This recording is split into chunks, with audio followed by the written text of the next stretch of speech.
dalam satu Quran ni macam mana kita nak tahu kat mana tajwid itu duduk? Sebab banyak huruf-huruf yang ada dalam Quran ni. Tajwid dia duduk dekat 5 huruf sahaja, iaitu lam, kita ada mim, kita ada nun, mat ni alif wawiyah, dan iaitu waqaf.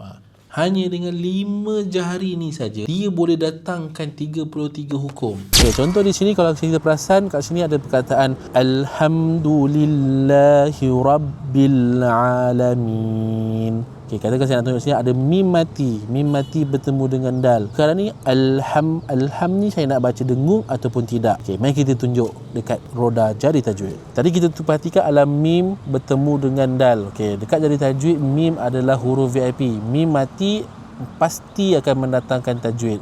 Jadi kita temukan dengan huruf dal. Okay, jadi mim bertemu dengan huruf dal.